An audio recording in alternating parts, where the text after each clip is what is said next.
Good morning, everybody. What's going on? Welcome back to Movie Mornings. I'm your host, Tom Martino, and today we're going to be talking about a movie called Black Panther. You might have heard of it. Just a little indie film from director Ryan Coogler. It is also the first film in the MCU to get a nomination for Best Picture, which is really fascinating. We're going to talk about all that here in a little bit. And the other thing that's great about this movie is it is leading up to the release of Black Panther 2, Wakanda Forever. So I can't wait to have this discussion with Jose because he and I had just watched this film. Before we get started here today, folks, please hit the like button below, subscribe to the channel, leave some feedback in the comment section, share this with your friends, hit that bell for notifications. And like I said, it was Mr. Jose Espinel. He's the only one that I can get to watch it with me. So Mr. Jose Espinel is here. Jose, how you doing today? I'm doing great. I'm super excited that we got to rewatch this indie film, as you said, Black Panther. It was amazing, and it honestly just made me more excited for Black Panther 2. Honestly, can't wait. I can't wait either, man. I hope it's, I think actually I have a lot of thoughts on this movie, and I don't know that you're going to agree per se, but I do hope that I get across to a few people because with this film in particular, there's been like a lot of shit. Like with it, like there's been a lot of things that kind of transpired, I noticed, after the release of this film, because like I feel like personally when this film came out initially, like it was honestly like just so mind-blowing, at least to me. And I remember just coming out of the theater like, that's gonna get nominated for Best Picture, and like it actually did, because and the reason I said that was because it was that good. And I feel like ever since like the movie's been released and now we're kind of coming into this Black Panther Wakanda Forever hype, like people are rewriting history. Like this movie wasn't crazy impactful when it came out, and that, you know, this movie wasn't great when it came out. Like people are rewriting history.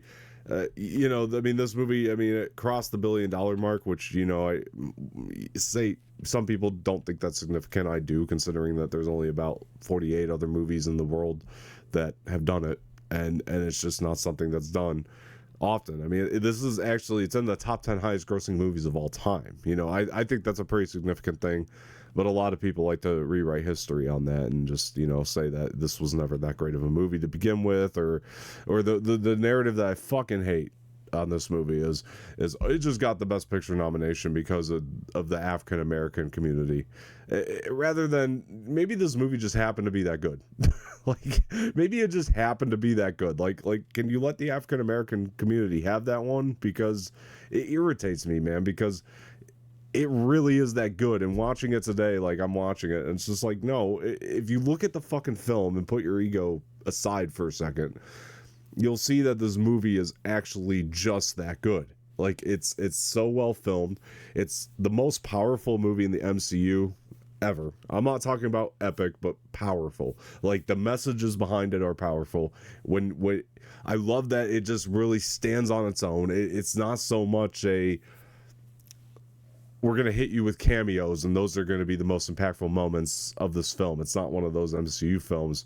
That's kind of the thing that I take away from this personally. The fact that it's just so standalone, and it does feel like a Ryan Coogler movie through and through. It's a little bit less, and I wouldn't argue with anybody that said that it's a little bit less MCU, a little bit more Coogler, but Coogler's such a great filmmaker that I don't blame Kevin Feige for like having him just, you know, take the reins on this one, giving him maybe you know, little itty bitty things that he had to connect here and there, but overall, just, you know, he really did give Coogler the reins and the free rein to do what he wanted, I felt. And that's one of the things I think that actually makes this movie stand up even till this day. And it's bold, but this is my favorite MCU movie. I said that since I saw it in the theater, and it stands as that. I think that what this movie did, it's unbelievable, and the shots are more experimental than any other MCU film. That's another thing that just makes it stand out amongst the crowd. You know what I mean? Because it really does like have shots that are more experimental. The action feels brutal. I love the battle sequence because it feels like there's actual stakes. It doesn't, you know, really hold back on a lot of things. It really takes its time to experiment with different techniques in film and things of that nature, and that helps it stand out. It's some of the false narratives that have come out about this movie since have just kind of irritated me. So I just wanted to get all that stuff out of the way. Anyway, so Jose, you got to rewatch the movie today, and how do you feel about it upon your rewatch?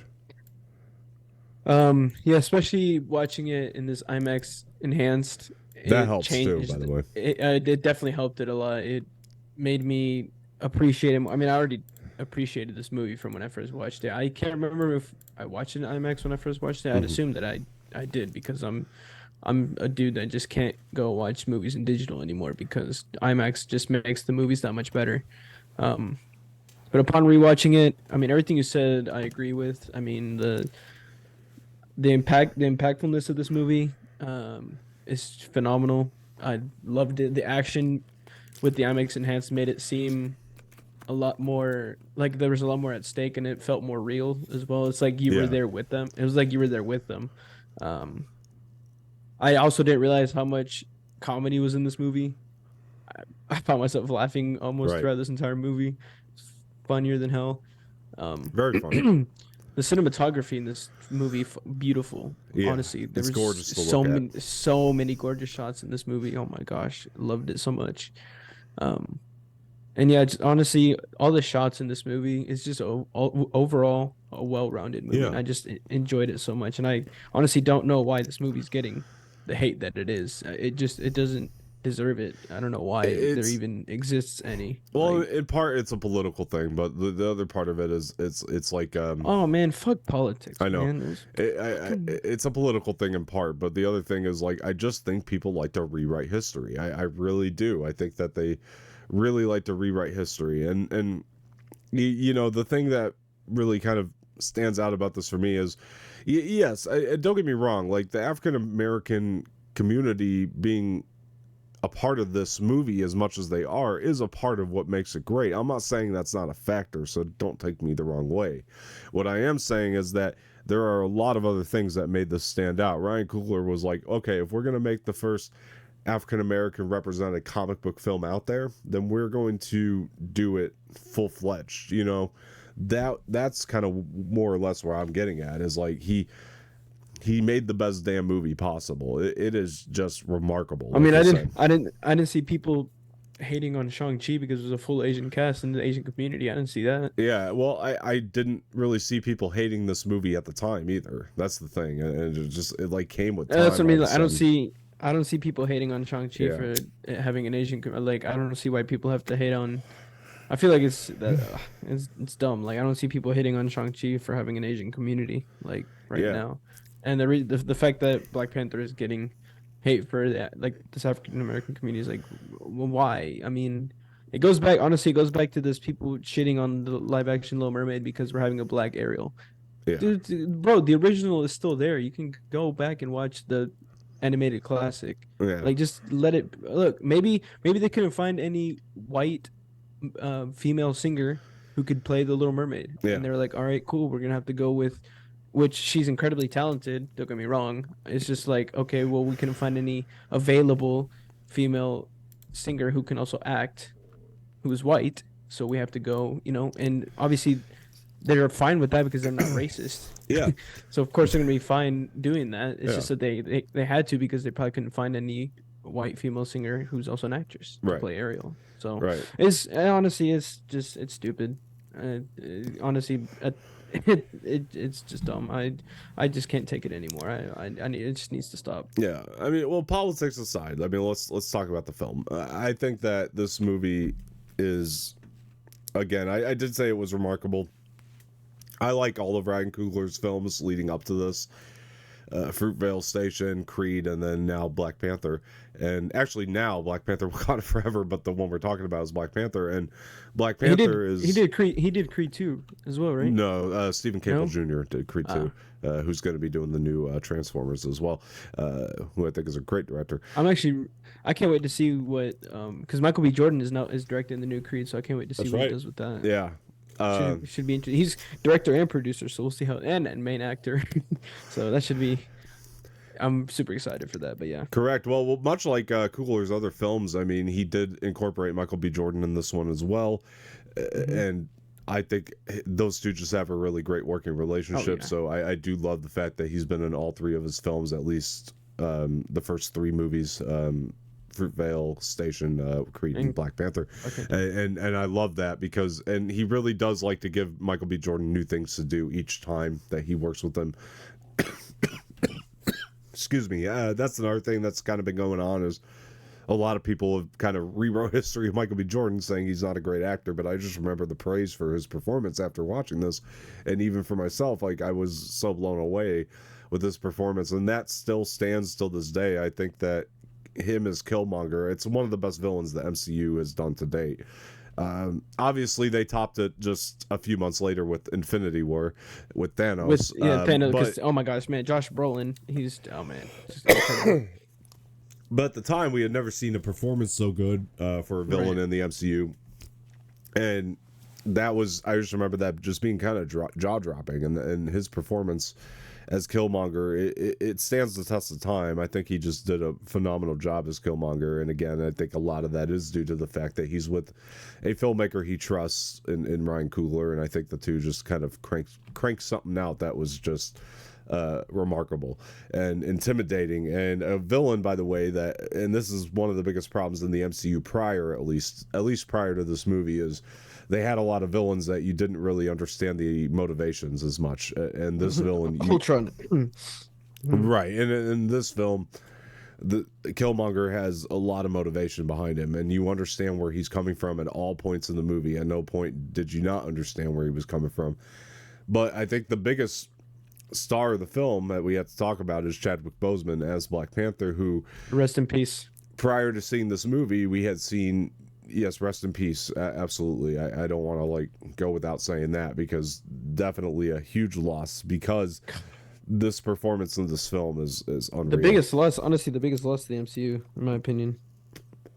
Because he had so much potential in future films as Black Panther, man. I feel like him and Ryan Coogler would have done amazing stuff with Black Panther, honestly. Yeah, that was another working relationship that I think Coogler was starting to build, honestly, and carried forward, obviously, from what the Russos did with him in Civil War, because I do like what the Russos did with Black Panther in Civil War. I think without their direction, we wouldn't have had the character crafted, but Coogler took that and expanded upon it and gave him more to do, which just showed, honestly, his range as a performer, whether you're talking about this or, you know, Ma Rainey's Black Bottom or 42 or the Get On Up. I mean, 21 Bridges. Right. I mean, the guy's just done so much work, and he shows his range each time to me, and this definitely showed a lot more of that. Chadwick Boseman is incredible in this movie, to say the least. He really is. That might even be an understatement, because he really does just embody this character. Yeah, I was gonna say, he honestly was born to play T'Challa, Black Panther. Like, he just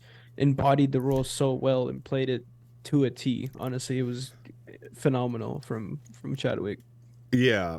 He's so good in this movie. I mean, it's wild. I love the development of the character, and this is kind of what I'm talking about. When the movie really can stand on its own, you don't really need a lot of connections, because honestly, T'Challa, just having him at the forefront is enough.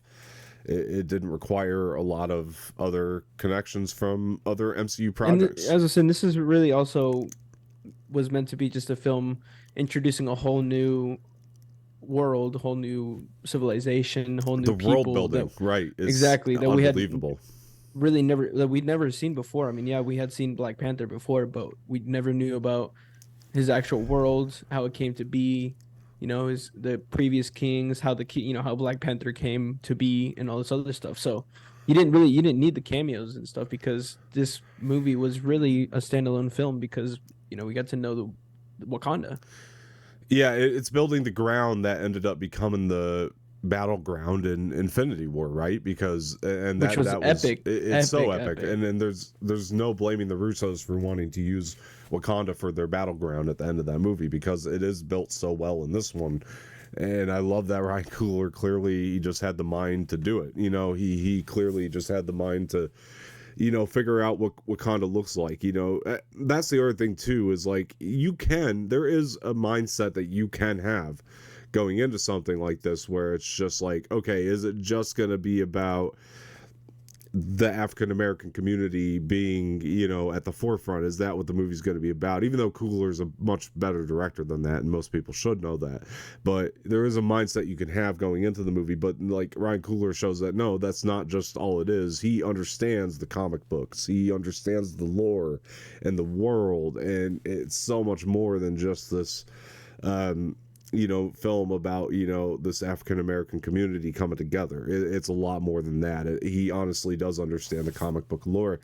And what pisses me off is, like, a lot of the times people are like, well, it's a comic book movie. What did you want? It can't be that well done. Like, no, look at Black Panther. I think that this is the gold standard for, like, how well done a comic book movie could be. It could be something that is praised by the Academy, but also be as entertaining as any other comic book movie within its substance here, and it really does have such great entertainment value. I mean, this movie, the battle at the end of this movie is incredible. It is just, I love that it actually focuses in on small groups of characters in the battle, and we can track through it and see what's going on at all times, as opposed to a lot of other battles and a lot of these other movies. They tend to be messy. Shang-Chi's an exception to that, but there's a lot of other battles in these movies that are definitely, that they can come off really messy, and not, it's harder to track who's who in a lot of these movies and who's doing what. But Ryan Coogler just knows how to move the camera through it, that it really, you could follow the characters really well, and everything that's going on. It doesn't feel convoluted. Yeah. Was it in Infinity War, the fight? Oh, it wasn't Infinity War. That fight was also a well-directed fight. Yeah, but the difference is like, I question, and don't get me wrong, I love Avengers Infinity War, so I'm not invalidating that movie as being great. I love it. I think it's an absolute blast, so nobody, try to take my words the wrong way here. But I do question, like, if we don't have those characters built as much to that point, is it as good as it turned out? Do you know what I mean? Like, that's true. This movie is more impressive because this is the first time we're spending a lot of time with these characters, and that's why I think this battle's just more impressive. And that's not a slight at Infinity War. I understand that's the point of that movie, but there's something more impressive to me about the fact that these are new characters. I guess, yeah, and the same goes for Shang-Chi, the fight there too. Like, right. That was impressive as hell. That was very impressive. Yeah, I think Shang-Chi, like, looked at this movie as inspiration as to, like, how to do one of these really, really well. Like this, I mean, honestly, because those two to me just stand out still. I just think that this and Shang-Chi stand out in its own way. And Doctor Strange, both of them I liked, but this one in particular, it just, I don't know, there's a certain DNA in this. I mean, we were going back to even just, like, a lot of the one-on-one duels in this movie, like, are just so incredible because, like, the first one against M'Baku, it's brutal. It's a brutal battle that him and T'Challa have. You could feel the punches. It's in the sound design. It's in the. I was kind of saying that about the Andor episode, the latest one. Like, when people are getting hit with blasters, there's something about the way the sound design is done that it just makes it even that much more brutal. It's like it makes you feel like you're there. You know what I mean? Like, you're there in the fight. You're feeling the punches. You're feeling the stabs. You're feeling everything, the chokes, everything in the fights. It's like you're there. It's impressive. Yeah, in this movie, I actually forgot, and this is something I picked up on rewatching it today, because I've forgotten, like, how much blood they actually showed in this movie. Even though it's a PG-13 rated movie, they actually did, like, push the envelope a little bit on how much, like, blood and stuff they showed. So it did make the stakes feel a lot more real. And that was interesting. It's not like the goriest movie of all time, but it does show, like, blood that just feels real. Like, when people are bleeding in this movie, it's not in this cartoonish manner. It feels like real blood. It looks like real blood, and that was something I'd forgotten all about to watching it today. That, like, how brutal it actually kind of was in some type of way. And yeah, go ahead. I was gonna say, another thing that was really cool was the different depictions of the ancestral planes in this movie. Yes, thank you, because those are some of the most visually stunning moments ever. I'll tell you a story. I remember when Josh and I went to the art house theater to see Green Knight. They had Black Panther in the background, and I just remember, like, he and I sat down at the bar there, and we're having a drink, and I'll never forget, like, in the background they had Black Panther on the TV, and just, like, that ancestral plane scene, I'll never forget just kind of glancing over and like looking at Josh, looking at my drink, and just being like, this is so peaceful, like being in this moment right now, because that moment is, yeah, those moments are great. I love the fact that it carries back to everything that happened in Civil War. This is like the one place it really connects back to something because of his father's death, right, and him having to confront that. And I like this because if I may already kind of jump ahead a little bit, because Wakanda Forever is a movie that's going to deal with loss, and that's just shown so much in the trailers. And I like that they already kind of have this foundation in this movie. The theme of loss is already kind of set up in this movie. I like that, and it's going to actually make it a lot easier. I mean, they're lucky for that. It's going to make it a lot easier for them to deal with T'Challa's death in I'm assuming is going to be his death in Wakanda Forever. Well, yeah, I mean they literally have paintings on walls of him, of Chadwick Boseman, literally of T'Challa. We can only assume that he's gonna that it's gonna be a ceremony of his death. Yes.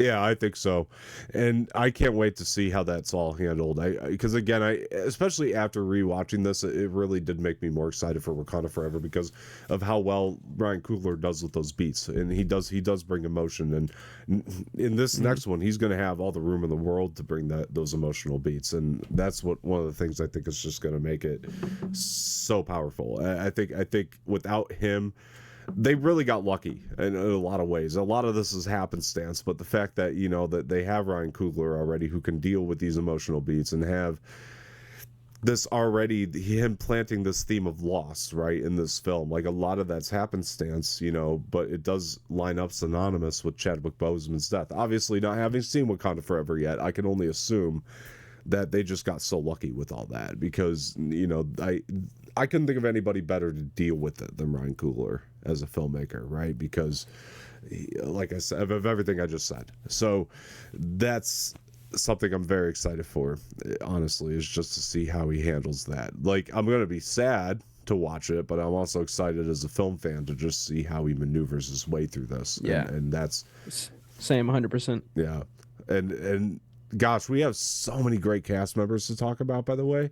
I was going to say, I want to give a shout out to Andy Serkis as he released his claw. Right. My guy, big up. Right. We got introduced to an Age of Ultron. Underrated as hell actor right there. I mean, fuck, he honestly killed his performance. Yeah. Love him in every single thing that he's in, honestly. Yeah, he's been killing it lately too. Even in Andor. I mean, Batman, shit. And yeah, he's been doing some great work lately. And Andy Serkis is as Alfred in the Batman. Right. Yeah, he killed it in that too. And he's so great here in this film, and it took a character this is another thing. It took a character who I didn't really like as a presence in Age of Ultron, and Ryan Coogler made him better in this movie. Like, he improved upon him and made him, like, don't get me wrong, the character is still not necessarily likable, but like it gave him more purpose. Like, he's unlikable on purpose. Like, I think in Age of Ultron I think what they were trying to do with him in Age of Ultron, Ryan Coogler did. Like, I liked his character in this movie a lot. No, I like his character. It's like, but he's still a villain, I guess is my point. Yeah, that's what I mean. Is like, he's still a villain, so you're not supposed to be rooting for him. But yes, I like his character in this one, where I think they were trying to make him likable in Age of Ultron and failed. So that's what I would say. They tried a little too hard in Age of Ultron. Yeah, I think so. My opinion. Yeah. But I do like that he got to return to do this again in this movie and try it out again. Andy Serkis. I'm glad he got his redemption moment and even though he's only in not that much of this movie, like, he still is very impactful in it. And 100%. Yeah. He makes an impression. If you guys didn't know, I'll tell you right now, Andy Serkis, the way he did the claw thingy, he had to wear a green sock. Yeah, which is actually really cool. I remember watching the behind the scenes when I bought the Blu-ray and seeing all that. It was so cool. The way you found out is a lot cooler than mine. I found out in a Wired autocomplete interview with Andy Serkis and Tom Hardy, Right. where Andy Serkis was explaining that. Yeah, I mean, if you ever pick up the Blu-ray, and they might be on Disney Plus, all those bonus features. I mean, a lot of them are really cool for this movie. The way that they built Wakanda and things of that nature. I mean, a lot of that stuff just it really plays. And I think that this is one of the earlier times they were kind of experimenting with volume stages too, if I'm not mistaken, which done well here. You know, one of the things that I love, speaking of volume stages, because Mandalorian's like one of the biggest shows ever for volume stages, but this really got to introduce us to Ludwig Göransson as a composer, who later on, you know, ended up he did scoring, this one? yeah, who scored the Mandalorian, and yeah, I think it shows. I mean, a lot of those experimental tones that he uses is just so cool. I actually remember that was one of the standout things about this movie for his score was I'd never heard anything like it. And I was like, who is that guy? Like, who did this movie? I'll never forget thinking that to myself when I saw it the first time, because I was like, I just never heard anything like it. Like, they clearly gave him a lot of creative freedom on doing this one. And so I looked him up. And then he also scored some of the Book of Boba Fett. Yeah, he did the theme for Book of Boba Fett, and he also did Tenet. Which is which, by the way, is always stuck in my head. That theme, it just always plays in my head. I love it so much, honestly. Yeah, it's a great theme I song. mean, well, think about this. This is how good this guy is, because I mentioned he scored Tenet as well. So Hans Zimmer left Tenet to do Dune as a composer, which I'm happy he did that, by the way. Oh, I am too. too. He killed it for Dune. But think about this, because Hans Zimmer's been working with Christopher Nolan on all of his films, and he leaves Tenet to do Dune, or he doesn't do Tenet because he's busy with Dune, more or less. And Christopher Nolan was like, well, who's gonna take place of Hans Zimmer, like the legend?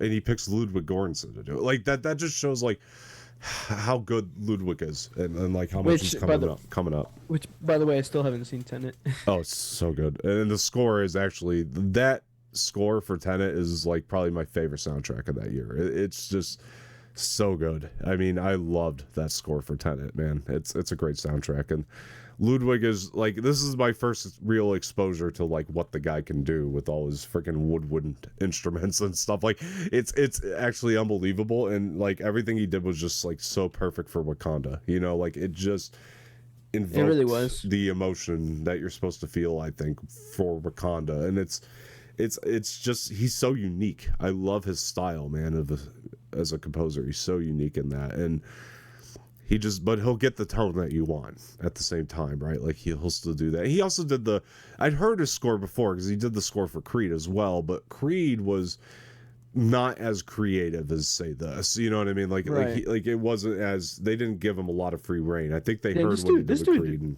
This dude's, wow, I didn't even know he did the soundtrack for Creed. He did, yeah. Well, that was the first time he worked with Ryan Coogler, and so yeah, so they continued that working relationship, which I really love. And I think he's, I guess he saw his work in Creed, was like, you know what, I want you to do Black Panther. I think he's doing the score for Ironheart too. Just don't hold me to that, but I'm pretty sure. If I'm not mistaken. The series. Yeah, I think he's going to be doing the score for that too. So, who's doing the score? Do you know who's doing the score for Black Panther: Wakanda Forever? It's Ludwig. Yeah, Ludwig. Oh, okay. Yeah.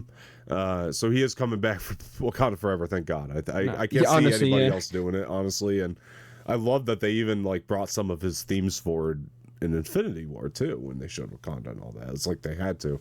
So I really love that they did that. That to me, this was just such an iconic score, and like in the intense moments in this movie, like when we're talking about when Killmonger kills literally T'Challa, it's interesting in this movie because kills in quotation marks, because he didn't actually die. He does kill him, but he does kill him. Well, they just bring him back. That's because he's technically not dead because he was in a coma. He was still alive technically, frozen in ice. I guess, yeah. Well, when he wins the fight, he won the fight. Without right, he won the fight. Killmonger won the fight then. So when he wins the fight, when he bests T'Challa, there, yeah. And we think he's dead as the audience. At that moment, it sells because of Ludwig's score. He brings that real intense score, and the performances there, by the way, which are just phenomenal. Which, let's talk about some of these other players. I mean, Lupita Nyong'o as Nakia is so good. She's one of the best actresses we have working today anyway. 100%. But she was such a mighty addition to this movie, man. I mean, powerhouse performer in this, and a lot of those emotional moments. And oh gosh, I'll never be able to say her name right. The one that's shows up in Falcon Winter Soldier later. Oh gosh, Akia. Am I saying that right? No, Nakia. It's not Akia. It starts with an A. I'm pretty positive. Acheo. Help me out. Is it? I'm trying to remember, honestly. Yeah. Okoye? No. Okoye, yes, thank you. Oh, Thank you. So Okoye. Okoye is also very phenomenal. Who plays her? If you can find out that information, that'd be great. Because I can't remember the actress's name. It's Danae Gurira. Danae Gurira is great as a Okoye. Okoye, yeah. Okoye, yes. Danae Gurira is great as Okoye in this movie, and also the general, right? correct, and also Yeah. also Oh yeah, she's phenomenal. also a character that gets carried over later in the MCU, and which thank God I did like her. Yeah, Shuri is another phenomenal. Well, Letitia Wright's great too. She's also another one of those like real power. Another one that's also been carried down the MCU a lot. Oh yeah, correct. Well, yeah, because of her technological smarts. Which I love that. I love the way that they set up Shuri. She's an awesome character. She has great comedic chops. They really showed Letitia Wright's comedic chops in this because, boy, was she amazing. And she is the comic relief in this movie, which I really love. But even in like the emotional beats, she hits them, dude. Like she's really good. She can switch from comedian to emotional, like it's nothing. Honestly, like when T'Challa died, fuck man, that was. Well, when he died in quotation marks, like her, she went just emotional so fast. Yeah, I think we're going to get a lot more of those in Wakanda Forever too, and I can't 100%. Wait to see Letitia Wright's real range in that. I think that a lot of these. Well, I honestly can't wait to see her as Black Panther, because that's going to happen. That's a prediction. I mean, it happens in the comics, and if they're going to follow the comics, then she's going to be one of the Black Panthers. I do have a prediction for that, but I'm going to save it till the end of this. But yeah, so like I do, but yeah, no, she's great in this movie. I loved her so much. And then you have like Angela Bassett as T'Challa's mother, who I'm hearing is just unbelievable in Wakanda Forever. I mean, she's gonna be putting on some hella performances, honestly, in Wakanda Forever because, it fits too because it's a movie about loss and stuff and how Wakanda's, in her opinion, the best and all this other stuff. It's gonna be interesting. Yeah, to see. Angela Bassett's legendary. I thought she was great as T'Challa's mother here, and then you have Daniel Kaluuya as I can't remember his character. Wakabi, yes, who's a small part in this movie, not returning for Wakanda Forever, however, but he's also very good in this movie, man. I think Daniel Kaluuya is one of the most interesting actors we have working today. He really goes from one role to the next. I mean, you have Get Out, you've got Nope. I mean, he's just played Judas and the Black Messiah. He just won an Oscar for that. He's so good, man. He's just one of those actors that can play any role. He's very diverse. Role, he'll play. Yeah, he'll play it. Yeah, and I love that. It's like even though he's a smaller role in this, he blends into the movie so well, and he just knows how to blend into it, and I love that. Oh my God! I just realized this. You know what's crazy is how in the start of the movie, M'Baku was against T'Challa. Correct. And M'Baki was with him. Was with him, and then the roles switched. Juxtapositions at the end. Yeah, man, that was crazy. By the way, oh man, that was crazy. It's kind of a crazy thing to think about, because Winston Duke, by the way, as M'Baku, let's talk about him a lot because he's also very good. He's a very good supporting part. I'm ready to see him in Wakanda Forever. That's gonna be oof. It's gonna be very great. I'm just super excited. Now I'm just really excited for Wakanda Forever. I think it's gonna be awesome. I'm ready to see Ironheart in this as well. That's gonna be a new character in Wakanda Forever. As well, but M'Baku also bringing a lot of comic relief in this too.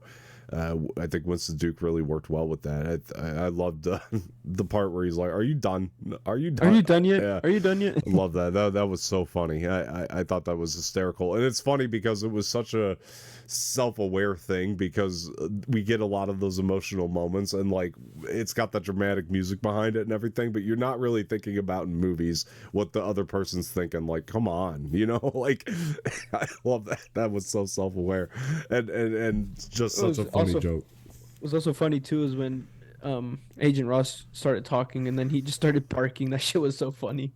Yeah. I was like, well, let's talk about bro. Everett Ross, right? As Martin Freeman plays, who I Yeah. love Martin Freeman, by the way. I think he's a really good character actor that doesn't get used enough, and when he is used, he's great. And another thing they carried forward from Civil War was him, and so I was happy to see him present in this movie. They gave him a bigger role and more to do, and he was funny in this movie and had a lot to do. And I love the exchange between him and Ulysses Claw. Oh, in the casino, yeah.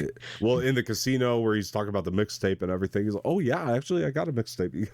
He's like, "No, Oh yeah, I hey, don't want yeah, your you mixtape." send him the send him the SoundCloud. Right, that was it. He's Was like, the SoundCloud, right? Please, Yeah, please don't show me your music. exactly. It's so funny. Yeah, I love that he was so dead serious about it too. That he was like, He's like, please don't show me your music. Please don't make me listen to your music. they hear him singing "What Is Love" in the interrogation room. You're like, "Oh shit, this guy really does make music. Baby, don't hurt me." He really does make music. He's passionate about this." But and then the exchange in that room as well in the interrogation. yeah, so good, so good. And the whole thing with Okoye and him, where they were getting to that tiff, and she was like, "Don't put your hands on him again," and then T'Challa puts his hand on his shoulder. That whole exchange was so funny. He's funny. like, put your hand on my king again, and I will impale you through this desk. I was like, fuck. He puts his hand on his shoulder. Like, oh, that's democracy. Yeah, diplomacy, Diplomacy. right? Which I like that. That's kind of carried forward from Civil War, because they were T'Challa's dad accused T'Challa of not being great at diplomacy, and then now he's like, quote unquote diplomatic, but really he's just putting the listening device on his shoulder. That was which is a great play, by the way. Like, because when the way they revealed that listening device, which, by the way, when Ross gets to Wakanda, this is something I really loved in terms of revealing things, and this is just a small little thing that I think a lot of filmmakers can carry forward when making a movie, or something they can think about, is when he looks out the window, because you even said, like, "Oh, that's so beautiful," like all the vibranium and everything, right? When he's with Shuri, and then Ross looks out the window and you see all the vibranium and the trains, so to speak, going through. They could have easily revealed that area of Wakanda earlier when Chadwick Boseman was there, but they waited till you had somebody there who was an outsider to reveal that. Which I love that little trick. That was great. Yeah, it was great. And like that could have easily dropped the ball on that. There was another shot in this movie that. Oh, go ahead. I was gonna say there's the shot when we'll skip forward a little bit when we're all over. T'Challa finally kills Killmonger and he takes me to see the sunset. That shot was so beautiful. Gorgeous. Yeah. Man. Another time that they waited till kind of an outsider was there to show that landscape, right? Because we'd seen a lot of Wakanda, but to see that in particular landscape of it, they kind of waited till it comes full circle. Comes full circle because Killmonger was talking about how his dad said that I will take you to Wakanda so you can see the sunset, and then T'Challa, grants him that wish before he dies to see the sunset of Wakanda. It's great. That was such an emotional moment too. Really drove home how great Michael B. Jordan is in this movie. And then when he said that I would rather die than be bonded, be in bondage. That part too, like, hit. Oh that whole monologue. I mean, just really worked, and I love that so much because. And a big mistake for him not to get nominated for this movie. Honestly, he was unbelievable. It was one hell of a performance from him, honestly. Yeah, he did so well, man. That really drove it home, that whole monologue at the end. Now, one of the things, like, right before that, if I can go back just a little bit, the fight with Black Panther or T'Challa and Killmonger, like, right before this, the part where they're kind of free falling and fighting, I don't love. I'll be honest. It's one of my little nitpicks about this movie because it does invoke Spider-Man 3 to me, like, a little bit. Oh, with Venom? No, with Goblin and Franco's Goblin and Peter. Oh, whenever he loses his memory. Yeah, and that scene, right? That's the scene okay. that this reminded me of a little too much, and that's why I didn't love Well, it. because it also reminded me of in that same movie when Spider-Man's fighting Venom. Yeah, They're I can falling see as that. well, and I it's can like see that. they were like punching each other and so Yeah. and then he finally falls on the spider Yeah, web. And, those effects always came off a little goofy to me, and I didn't like it then. I didn't like it now. So, And now you say that it did look pretty CGI. yeah, it was a little too when they're much. falling. Yeah. Yeah, so a couple times there, but I do love the concept of the duel. So don't get me wrong. Like I like it in concept. I didn't like the execution. Oh my god, the Yeah. insert shot of when the knife's flying in the air and he grabs it and stabs Killmonger like That one was great. Yeah, that was before great. his suit closes up. That shit was Well, yeah, incredible. that's the best. I mean that And was then the he best says- part of the duel. And then Killmonger's like impressive moves. I was like, I know. I was yeah. waiting for Tobey Maguire to come out still though, and just be like, "Still got the moves." But yeah, that was like right there. I really was. No, but look, that would have been amazing. That would have been incredible. No, but oh man. that fight was awesome. I mean, the concept of it I really like more than the execution, but it was. But the shot you're talking about in particular, where he stabs him, that was like, yeah, that did set it over the top quite a bit. But it is mixed in. It was the insert shot of the knife Right. flying in the air with everything else blurred. It was great, Right. focusing on the knife. But even Yeah. though I didn't love the execution of all that, it's still intercut with that big epic battle, which is incredible. So it's something I can very much Which, overlook again, and excuse. in that fight, when M'Baku and his people came, that scene just like you hear him barking and growling and shit, and it was Yeah. it was like, oh my god, yes. Well, that's the type of stuff I'm talking about, right? Where it's like you didn't need cameos to have these big hell yeah moments in this. You know, like Exactly. it was just the character moment. It wasn't this cameo heavy thing. Again, Infinity War, that was the point of that movie, so I'm giving it a pass. I'm just saying in this case, like it's a little bit more impressive when you're dealing with new characters, and that's.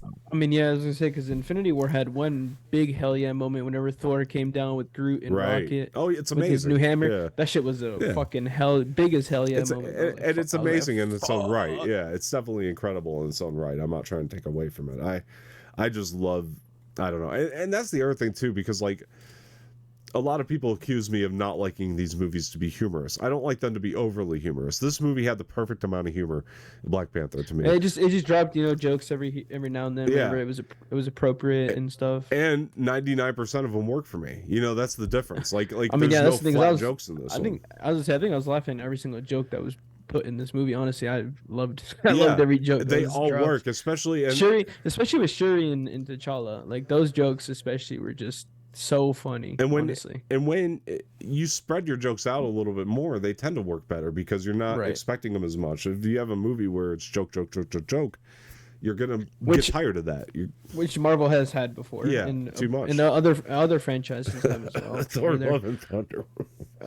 yeah. Oh my god, dude, that's way too many jokes. Oh my god. Yeah, and when you have them spread out, it's less like you're less likely to get a joke. In It's which like- case, when they I was pop gonna up, say, it's, it's gonna land better. Yeah. Because that movie was supposed to be like a intense, semi-graphic, Mhm. dark movie, and then they just killed it by having way too Way much too many comedy in jokes. there. Yeah, way too many. Way too and, many. And of which most of them didn't land. If I'm being honest. Exactly, and that's a big problem. So in this movie, it was refreshing again to see this tone. This is the tone I would like the MCU to take on more.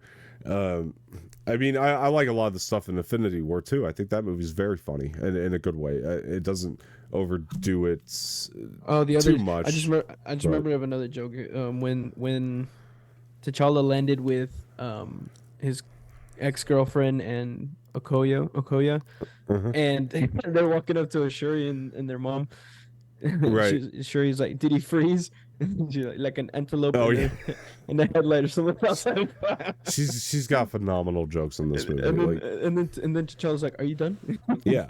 Yeah, this Oh, movie's very and funny. when Shuri's walking away, he's like, "I can't wait to see what you've done with your ceremonial dress or whatever." And she just puts up her Yeah. middle finger.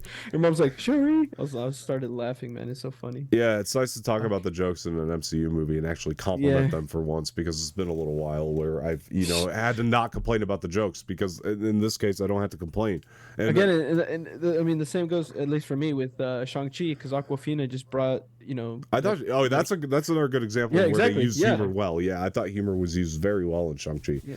But, Because Aquafina just knew when to oh deliver the yeah, yeah, it jokes and wasn't how too to much. deliver them. Yeah, Yeah, yeah, exactly. yeah, she was great. The thing I think the funniest moment for me anyway in this one is definitely the where T'Challa has to try the new suit, and Shuri asks him to kick the suit. Oh, and she's recording and he just Amazing. insane just flies Delete back. that footage. I love that.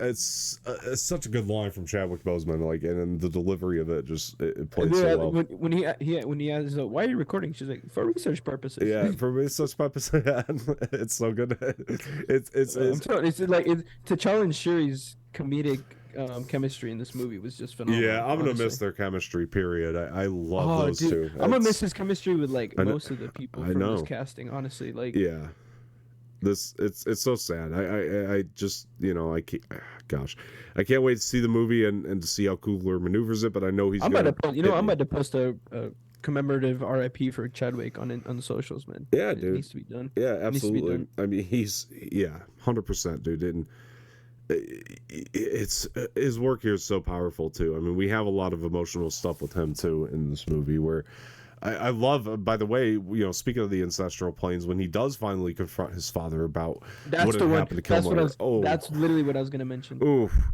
that is so good. Dude, that was so powerful from Chadwick. Like he's like, "You're wrong," or something like that when he screamed. I was like, I think he said, "You're wrong. You're all wrong." He screamed that. I was like, "Fuck." Yeah, Dude, and it shit really was was like one of powerful. those moments to me. Like, if he doesn't overcome that with his father, if he can't be the true leader, then he just doesn't come back to life. That was kind of how I took Right. it. Anyway, like he just doesn't come back to life if he doesn't overcome that. And I love that power of that. I love the power of that. And speaking of powerful things in this movie, the movie just has great messages that relate to our real world that we just don't see in a lot of MCU movies, or at least when they try to be incorporated, they're just not incorporated as well.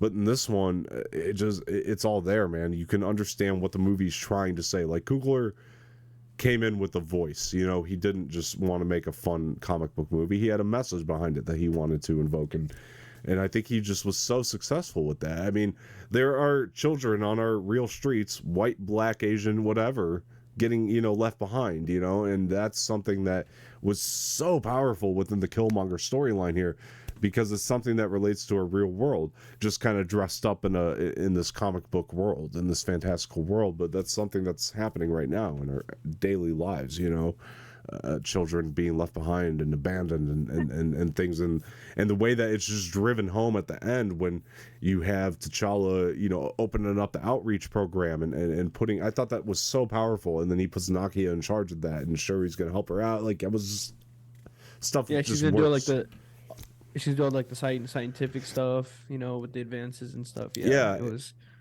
it's a message that works. And I love that even the mid-credit scene, it's more there just to be a part of that message. It's just to expand that message even more. Right. It's not even so much to set up future things. And then you have the post-credit scene too, by the way, which With with Bucky at Wakanda. which Yeah. sets up Infinity War so well, by the way. And Right, with his big ass vibranium metal arm. yeah, but take the post-credit scenes out of this. This is a satisfying movie on its own. You don't need Honestly, them. yeah, and yeah. Bro, the ending of this movie when the kid goes up to him and says, "Who are you?" and it just shows his face. I'm like, oh, Yeah. dude, so impactful. Like he didn't even have to say King T'Challa or Black Panther. He just put his face there, and it's impactful enough. Yeah. Oh yeah, 100%. By the way, the kid at the end too, like I love that. That's like the kid at the I end. feel like It's I feel like it kind of set up that he was Wakandan. maybe, but even if not, it's still like indicative of like that could have been the new Killmonger had T'Challa not, done what he did with the outreach program. Like he could have gone down this path that Killmonger did, whether that he was Wakandan or not. He could have gone down a criminal path, right? And by the way, let's talk about Killmonger's criminal antics just in the real world outside of Wakanda, because that stuff is impactful too. I love the way that worked. I thought that was he's all the bumps that he has, from all the kills. Oh my gosh, done. That's insane, dude. Like that, the costume design in this movie needs to be praised. I think it actually got nominated for that, if I'm not mistaken. It should have, if it didn't. It might have. I was gonna say, that's Michael B. Jordan in costume design. That's. You can fact check, but that's one thing that definitely was a standout, and just his performance of what he was telling the lady, like. Oh, it actually won best costume. One costume. Okay, well that makes a lot of sense. Yep. It won original score, costume design, and production design. Those make so much sense. Those are the three that it won.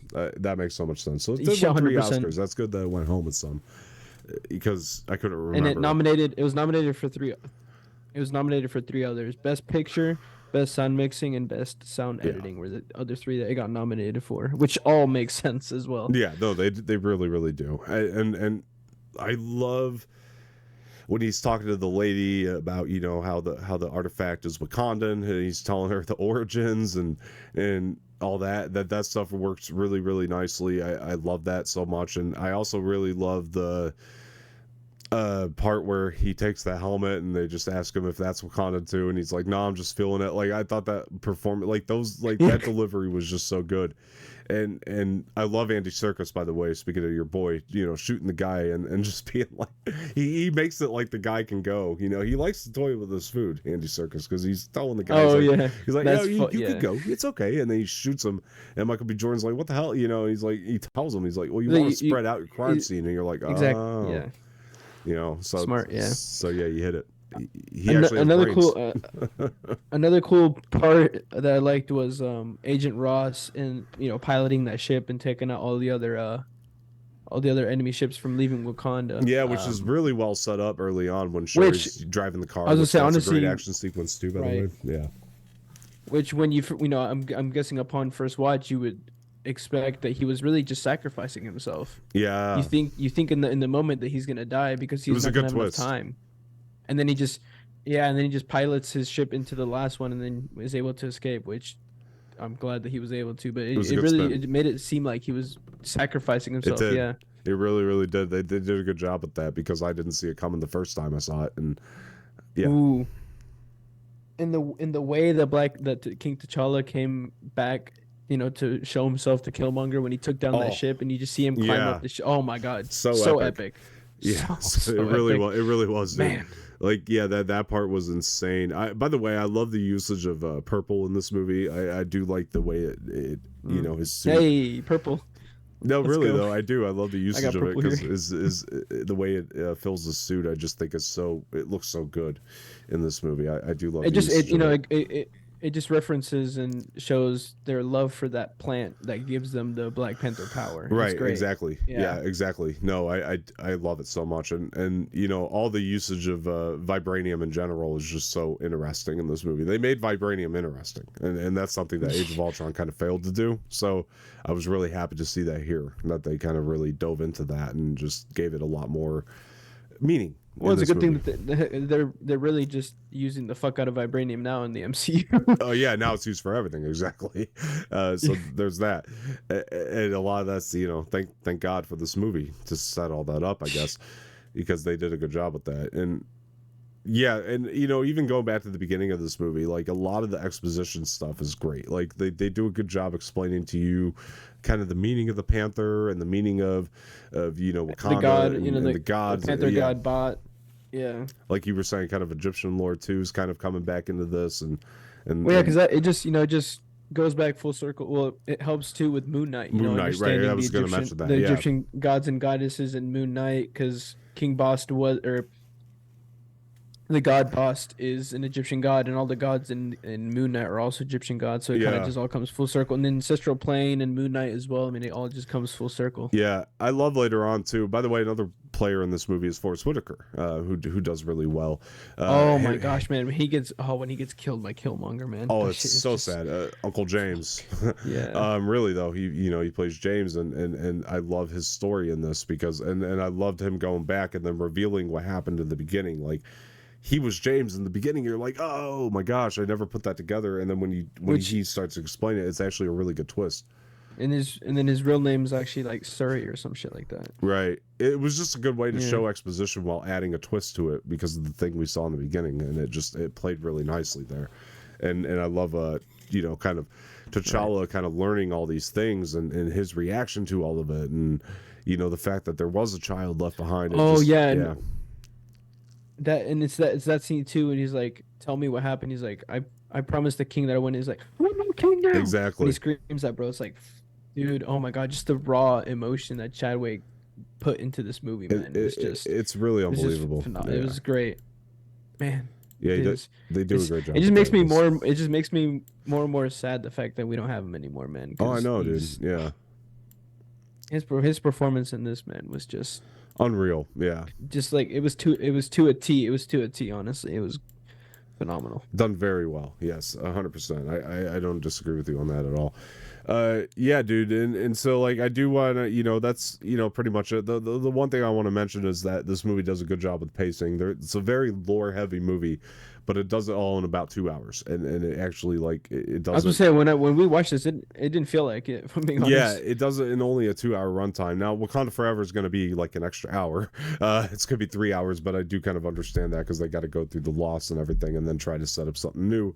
So hopefully it's they got to go with the whole. They'll probably set up the whole Namor stuff and his people as well. Yeah, because they gotta do all that as well. So it's just a lot to unfold in a movie, which I'm really interested to get into with you here because I do want to kind of start to maybe predict a little bit of what can happen in Wakanda Forever. I mean, yeah, this is a clash between two religions, really. You have the Egyptian side with Wakanda, and then you have the Mayan side with Namor and his people. So it's really just a clash between two religions. Yeah, if you really look at it, which again is the real world. I mean, we have clash between religions all the time. So I mean, it just comes full circle to real world problems. Yeah, Ryan Coogler's great with that, and so I can't wait to see him tackle that type of story for sure. I think he's gonna really do well with it, and yeah, to me that's another thing I'm very excited about. I want to see an all-out war with this next one. I think it's gonna really do that. It looks like the trailers. As I said, the trailers have shown it. So yeah, it looks like it's gonna be on such a grand scale, and then obviously, like you said, it's gonna start to set up Ironhearts and with Riri Williams, and we're gonna get into that stuff, and I'm so excited for that in Black Panther too. The other thing, we were talking about who is going to be the Black Panther. Well, for me, it's like, okay, I've said this a billion times, and I've complimented Shuri here enough. You guys know I love her. I just don't think that she should be Black Panther. I don't think she's earned it. Now, we have a 3-hour movie. Does she have time to earn it is the question. She might. She might have time to build into it and earn it. But that's not actually what I think is going to happen. What I think is going to happen, I think it's going to end with the main three all being Black Panthers. I think like all three of them are going to take up the mantle. And that's the thing is my prediction was that there was going to be multiple Black Panthers in this as well because the trailer shows as much. The newest one we got shows as much that there are multiple Black Panthers. Yeah. And yes, I do think Shuri is going to be one of them. Yes. I think it's going to be Shuri or Okoye. One as well. I don't think it's going to be M'Baku. I think it's going to be Shuri, Okoye, and Nakia. I think all three of them are going to take up the mantle, and I think it's just going to be this big message that like we're all Black Panther. You know what I mean? Like all of us together. That Wakanda Forever. I'm not trying to but like that's just kind of. I think that would be so powerful. It actually almost gives me a little bit of emotion talking about it that way because that's a prediction I'm going to make right now. I don't know, but I don't know. That could be really cool because I just don't know how else you do it to where it's like you can make everybody happy, but if you get like a ton of people taking up the mantle, it's like, okay, that's a powerful message, and it sounds like something that Ryan Coogler would do. You'll have your comic nerds being like nitpicking it, being like, but that never happened in the comics. Like, well, we're not really the comics, you're the film, so you're always gonna just cherry pick, and you got to do something that. But Marvel Marvel tends to always follow comics, so at least to the best Not to a T of their though. ability. Not to a T. It's always been cherry picked. Yeah, It's never, not to a yeah. T, to the best of their abilities. Yeah. Yeah, It's always been which cherry is picked though. exactly why I'm like, I'm 100% sure he's gonna be one because she's in it Oh, in the she will be. comics, and I think she will be they're one gonna of want them. to Yeah. follow that. Yeah, Yeah, I'm not saying she won't be one of them. yeah, But 100%. I do want to see her get more. I do want to see her earn that a little bit better. If she is going to be one of them, I just want to see. I It feel like earned. I feel like she will in this movie, 100%. I think she will. Yeah, yeah, for sure. I just don't. There's my problem with Okoye being a Black Panther. I just feel like she doesn't really fit the suit well, because I don't know. I feel like she prefers fighting with a spear, if I'm being honest, than in a Black Panther suit. I don't know. I'm interested to see how they go about it. That's just me though. No, We'll see. I think that they're still going to do it. But I honestly do think that I think M'Baku would be a perfect Black Panther. I would love to see him if I'm take the being mantle. honest. Honestly, like that was my first choice for my preference. I just don't think they're going to. But that was my preference was M'Baku, and that's just because I think he has earned it. You know, I think in a lot of ways he's shown that he can. So he was my first preference and my first choice. But if I'm predicting, I just think it's going to be the three leading ladies who are going to take it up, which I think they could do really well. It's all about execution, right? Like if they Fuck it, well, just fuck it, make it four, add M'Baku in there. Fuck it, might as well. yeah, Four they Black could. Panthers, why not? I just don't think they're going to. But it's all about execution, right? If they execute it well, I'm going to love it. You know, it's just all about the way that they do it. And yeah, I'm excited for this one because of, you know, Phase 4 has not been, it's been hit or miss. You know, we've had some highlights, No Way Home It's been honestly, and Shang-Chi have been highlights. Say But lately it's been missed. Lately it's been missed, yeah. Most of Phase 4 has been missed. Yeah, I'm just looking In to my get back opinion. to this tone that we saw in the film today, you know, like of I'm just Black ready Panther. for I'm ready for the next phase. I think this next phase coming up is going to be way better than Phase 4. I do in my too. opinion. I do too. I really do. I honestly, you know, we were talking about like, you know, perfect villains. I think Kang's gonna be the next perfect villain that we get. If I'm I being hope so, honest. man. I He's hope gonna he's be great.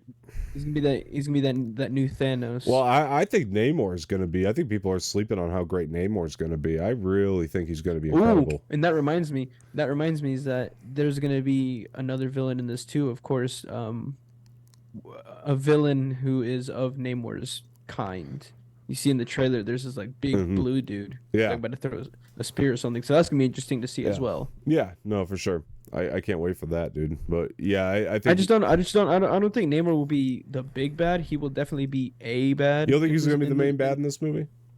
Oh, in this movie? Yes. I'm just talking okay. about, You mean I'm talking about in no? Phase I don't 5 think he'll be the like, big bad. Like the new Thanos is what I mean. Oh, I Kang's got gonna you. be the Oh, new yeah, Thanos. yeah. No, for sure. I just think Namor's going to be one of their best villains that they have for a And while. yeah, 100 for sure. And then That- Kang will be after Namor. Will be Kang. Kang's. I feel like people sleeping on Kang. Kang's about to be a.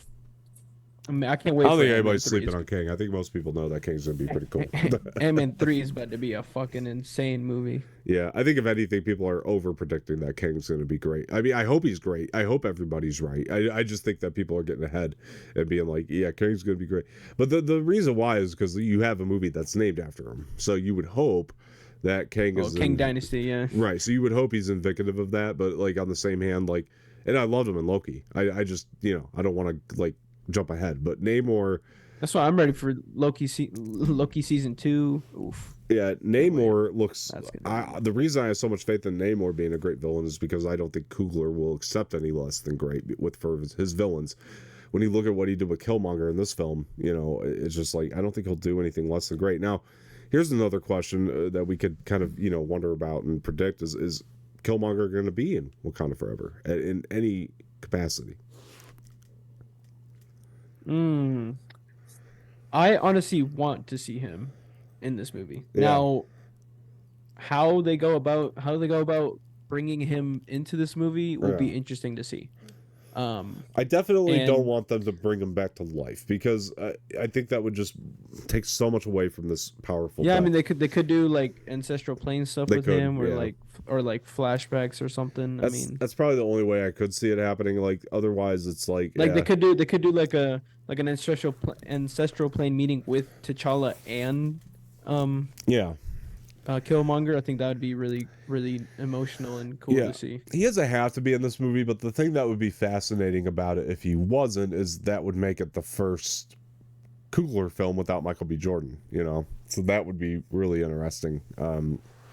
Unless he shows up as a voice of something, I don't know, but that's the only thing I can think of. But like, yeah, other than that, like I kind of predict he's going to be in there at some capacity, just because Coolers had him in every other movie, you know. So it'd just be kind of odd if he wasn't. If Creed 3 didn't, overtake him and not be able to be in it. Right, which that could be possible too. He could just be too busy with that, or could have been too busy with that. Yeah. So who knows what's going to happen. But look, dude, I'm looking forward to it. I think Wakanda Forever is going to be phenomenal. I really do. I have a good feeling about this. Yeah, I think this phase 4 is about to go out with a bang. Yeah, I mean, Ryan Coogler's never made a movie less than great. I just don't see him making a movie less than great. I don't think he'll accept that as a filmmaker. Like, I really don't. I know that he's got a harder task ahead of him on this one, though. So I'm going to accept that, too. The task he has ahead of him is definitely harder with this film. So he's got a lot more to navigate through. Trying to deal with that loss of T'Challa once again, or just trying to figure out how we're going to do this without Chadwick. It's got an 86% from the critics, so yeah, I'm hoping it's pretty great. Confident on that. Yeah, no, for sure. Let's hope it's great. I'm hearing good things so far, but I don't want to get my hopes too high at the same time. But I do think it's going to be great. So I mean, it's predicted to make 365 million opening worldwide. Insane. So yeah, it's going to do well. Yeah, like I said, I mean, this first one is in the top 10 highest grossing of all time. So it's and Marvel's got a couple in the top 10 as well. That's the thing. Oh yeah, this crazy Infinity to War, think. Endgame. This is one of them. Yeah. No Way Home. No Way Home now, right? Yeah. So this is going to be added to that. So I'm excited to. Hopefully, it's going to be added to the $1 Billion Club. I'm excited to see that kind of happen. So. Oh, what's crazy is that Black Panther isn't in the top 10 anymore. Oh, really? We're 11? Bro, it's 14th. Oh, really? Of all time, like worldwide? Yeah, highest grossing of all time worldwide. Oh, okay. Well, it was in the top 10. It was in the top 5 actually. Bro, Ultron is above Black Panther. No, it's not. No, it is. No, it's not. Actually is. No, it's not. It is. I'm looking at the highest grossing of all time right now, and it is above it. Domestic or just? By like. You're not looking domestic. No, worldwide. Right? Worldwide. No, it's top lifetime grossing, like of all time. Did Age of Ultron really top Black Panther? Because I could have sworn. Yeah, it's at 1.4 billion. Black Panther's at 1.347 billion. Let me see something here. Highest grossing movies of all time. Highest grossing movies of all time. Sorry, I'm trying to search with my voice so I don't screw up our stream. Even Top Gun Mavericks. Top Gun Mavericks about being top 10. That's all right, crazy. Here we go. Here's the list. You're right. Age of Ultron just beat it by a little bit there, but you are right. I'm sorry about that. Yeah, I told you. Yeah. It's just crazy. That's right, because Lion King came out after. Yep. Oh man, No Way Home came out after. Infinity War came out after. Endgame came out after. So I'm trying to see what beat it, because it was in like the top 5 there for a little bit. Frozen 2 came out after. I mean, Top Gun Maverick's beating it. Isn't in the top 10, but Top Gun Maverick beat it. It's in 11th right now. Yeah. Frozen 2 beat it. Yeah. Okay. So it was in the top 10 for a long. Top 15 is still pretty impressive, though. I mean, it's still in the top 15 highest grossing of all time. 2, 3, 4, 5. They got 6 movies in the top 15. That's crazy. Yeah. Well, all right. Anyway, so yeah, thanks for fact checking me on that, because I was really like sitting there believing that it was in the top 10. But top 15 is still really impressive. That's no easy feat. So definitely don't take that lightly. And yeah, at the time it was in the top 10. So it was a major deal. So definitely still it is my favorite MCU film, without a doubt. I really love this that one, that's hard for me to choose, honestly. Yeah, I ain't gonna lie. This one This is today definitely it's solidified definitely it. one it's definitely one of my favorite Yeah. MCU movies of all time for sure. Today solidified it for me. I just was so impressed by it. I mean, I said it when I came out of the theater, but I wanted to make sure that it was still held Because up at the number one spot for me, and it is for sure. because I mean for me, I mean Shang-Chi's up there for me. If I'm being Shang-Chi's honest. up there, yeah. Shang-Chi is the best of Phase So 4, that's for sure. So it's up there for me, 100%. So yeah, guys, look, that's been our discussion on Black Panther. I want to know what everybody out there thinks of the film, furthermore, and let us know for sure. If you guys haven't seen, please follow our Twitter pages, or Twitter and Instagram pages, Extract Media Blog across both platforms. And this is the first movie mornings, by the way, Jose, that we were doing under Extract Media. So big up for that. So hey, let's yeah, go. hope you guys are liking all the changes around here since the rebranding, and that's, to us it's been a lot of fun to do, and we're very excited about that. Definitely make sure you do check out everything we got going on. We do have a TikTok now as well, guys, Extract Media Blog, Hey so yo. make sure you're looking into that as well. We're trying to stay very updated there. So yeah, we appreciate all the support and everybody who's been commenting and everything. It's been great. It lets us know that we're talking to somebody, and that's a lot of fun. And make sure you do comment and do all that. But Jose, before we go, it's on your bottom right there, but where can people find you? Yep. Yeah, you guys can find me at extract gaming underscore all together, all lowercase. First video will come soon. I'm still working on it, but just stay in tune. I'll be posting some videos very soon here. Well, really quick, do you want to tell the folks what's kind of going on there, like just for movie mornings audiences? Yeah, sure. Yeah, sure, go Okay, ahead. yeah. Yeah. So Dom and I sat down and talked, and we've decided to start a gaming channel. Mhm. Because we know that gaming is something that gets watched a lot on YouTube. And I'm, someone who keeps up to date a lot with gaming, a lot more than Dom. So I'll be running the new channel, Extract Gaming. I'll be posting a lot of um, games there. FPS games, Overwatch 2 is what I play a lot of. So it'll be a lot of that on there. Warzone 2 when that comes out. I'll be doing walkthrough gameplays, for any story-based games.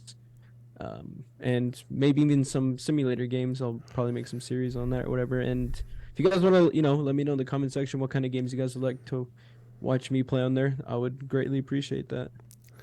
Yeah, and I'll pop on over there every once in a while. Whenever I do, I don't game as much as Jose, but I am excited for him to take this on, and I'm trusting him with this responsibility, and I'm hoping he does really well with it, and that he'll prove to me that he can take it on, and yeah, no pressure, but no, I have faith that he'll be able to do something kind of cool with it, and I'm excited to see what he cranks out, giving him the And we reins got a on this. I got a TikTok for this as well. It should be the same. I think That's it's right, you do have a TikTok for it. yeah, Extract Gaming as well. So go check that out. Yeah. Super exciting stuff, man. I can't wait to see what you got going on over there. So yeah, just look forward to that, guys. Make sure you subscribe to that channel as well. So yeah, you did talk about where people can find you now. So I'll Yep. go ahead and talk about where you can find me. I've been Dom Martino. Thank you guys so much for joining. You guys can find me on Twitter at Dom_Martino_, on Instagram, Dom_Martino_ official. It is there on the bottom right as well. So you can check us out there. Before we get going, please like the video, subscribe to the channel, leave some feedback in the comment section, share this with your friends, and hit that bell for notifications. I'm Dom Martino. That's been Jose Espinel, and we will talk to you guys later.